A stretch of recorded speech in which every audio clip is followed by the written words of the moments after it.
video game accelerator based in Tallinn, Estonia. We've been in operation since late 2011. This is our fourth batch,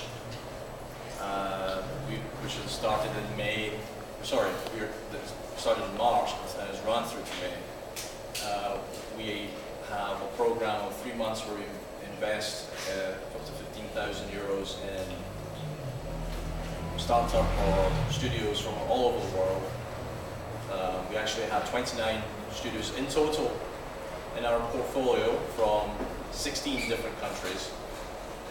We have 8 in the current program and 6 actually in person with us in San Francisco.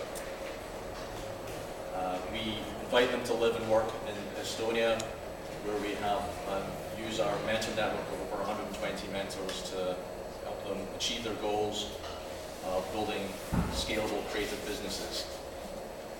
It's a heck of a lot of fun for us as partners of GameFounders, and we think we have a lot of fun with our teams that come in, making better games, making better companies. What we're going to do tonight is start off the evening with a panel. I'm actually really amazed at the quality of panel that people have come in here to be extra mentors as well for our teams, as well as impart our wisdom to everybody that's attending. If the panel's theme is ramen and revenue, are video game startups thriving or starving? How can video game startups make it in today's marketplace?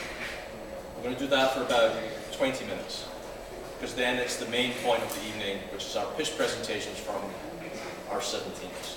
And I realize that we're starting late, and I apologize for that. I think San Francisco traffic and many other factors, I wanted to make sure that at least we have critical mass for our STEAM panel and everybody here.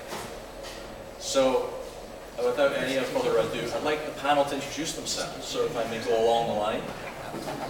Hey everybody, my name is Margaret Wallace. I'm the co-founder and CEO of a company called Playmatics. We're based here and in New York City, and our focus is on mobile gaming, ironically. For those who don't know me, I'm Nicole Lazaro. I'm the president and founder of Zio Design. For the past 22 years, we've improved over a billion player experiences. We do design consulting for Sony, EA, pretty much all the major publishers, as well as do mobile development of our own. We have a game called Tilt World that players have planted 16,000 real trees on the island of Madagascar.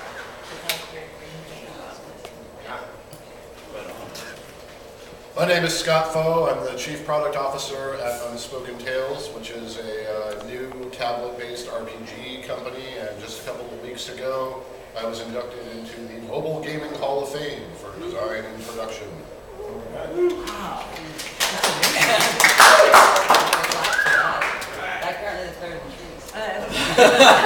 It's not better than trees. Nicole is awesome.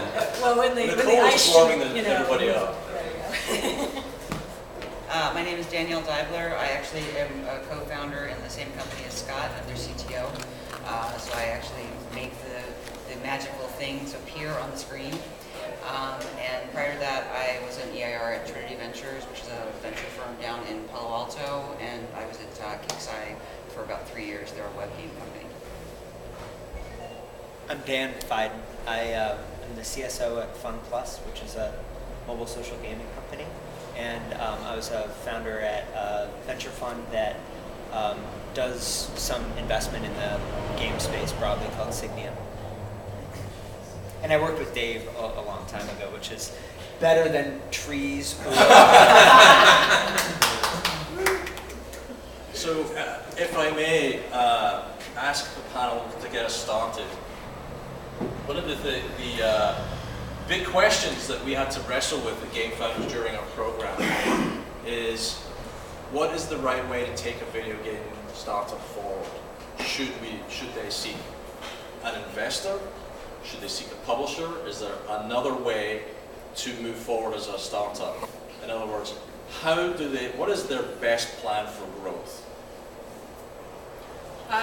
answer quickly since we only have 20 minutes and there are a lot of us. I would say there's obviously no one right answer for any of us, because really a lot of it comes down to our temperament as a founder, what our tolerance for risk is and what the team makeup is.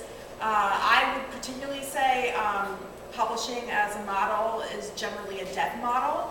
But on the other hand, a lot of times investors don't often have the same interest and alignment with you as a startup founder. So they're all very complex issues. If you can get traction before you do anything else, that's always the best way to go.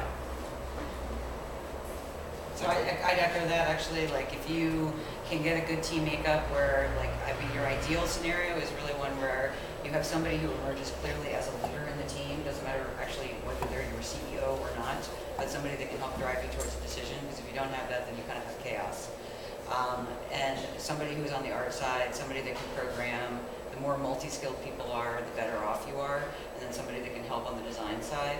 If you have that kind of critical mass in the team, and you have a lot of tolerance for not making money for a little while, bootstrap yourself, get something out, have something that's showable, because that will help you in terms of getting the funding.